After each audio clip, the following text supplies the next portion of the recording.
Coucou tout le monde. Voilà, j'ai terminé de relier mon carnet de voyage que nous avions fait ensemble. J'ai pris une sorte de tissu un peu plastifié que j'avais acheté à la foire au tissu. J'ai recouvert sur un carton ce papier, puis je l'ai orné de différentes façons avec des petites fleurs, des petites choses découpées. Je l'ai fermé avec une petite dentelle élastique. Voilà.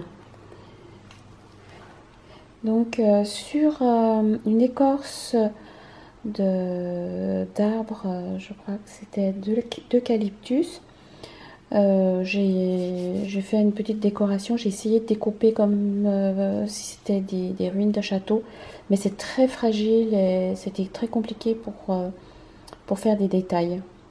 Voilà, donc j'arrive à ma première page avec le circuit que nous avons fait, où j'ai noté chaque jour d'une couleur, J1, J2, J3, J4, J5,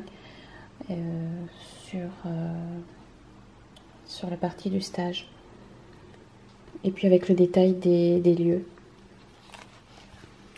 Et puis voilà, notre premier jour, j'ai terminé en faisant une fleur, puisque je n'avais pas eu le temps de la terminer. Et puis après, on passe à Saint-Genis-des-Fontaines, où j'ai dessiné une partie d'un détail d'un des corbeaux. J'ai mis sous une feuille de plastique l'empreinte qui avait été faite afin de la garder un petit peu intacte. J'ai mis une photo de la façon de prendre cette empreinte. Heureusement qu'il y a des personnes qui sont assez grandes. Puis après, c'est serré et qui clôturait notre journée. Le lendemain, nous allons à Collioure et là, waouh, c'est magnifique. La vue là-bas est irréelle. Puis on reprend la route et on grimpe. Et puis là, le col de Molo et nous donne un aperçu sur le fort de Saint-Elme. Et dommage que nous n'ayons pas pu rester, mais là aussi c'était un endroit merveilleux. L'Anse des Paulilles, vraiment superbe. Et on avait terminé la journée à Port-Vendre en faisant cette petite aquarelle rapidement. Le lendemain matin, hop, l'étang du Canet. Quelle merveille! Il n'y a personne. C'est tellement rare. Et puis ces petites cabanes de pêcheurs en roseau, c'est exceptionnel avec au loin le Canigou. L'après-midi, avec Pascal, Colette et Christine, nous avons commencé par Ous, un village qui fait partie des plus beaux villages de France. Et puis l'après-midi, donc nous avons fait, l'après-midi, en milieu d'après-midi, nous avons fait l'abbaye de Romaine de Saint-Michel de Cuxa. Mais c'était extraordinaire cette abbaye. Le lendemain, nous sommes allés sur Castelnou. D'un côté, le village et son château. Et l'après-midi, nous pique-niquons au bord de la Tête. Il fait chaud, très chaud.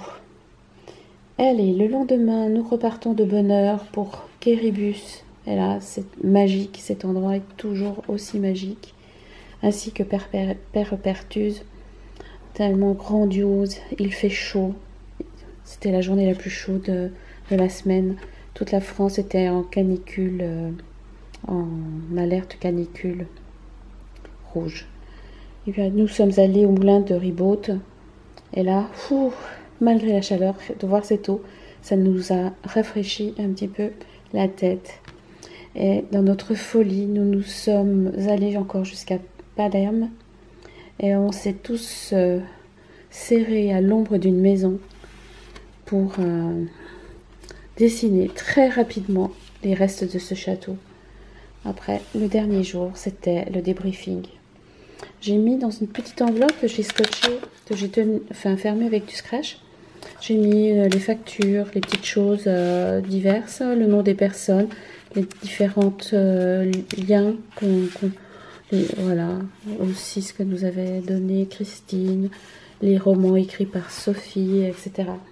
J'ai fait aussi encore quelque chose, mais je ne sais pas comment m'organiser pour le mettre. C'est cette fameuse nuit où on a eu une dame qui nous a fait un petit peu le bazar en début de nuit. Enfin, voilà. Je termine avec ça. Je vous embrasse tous. Au revoir.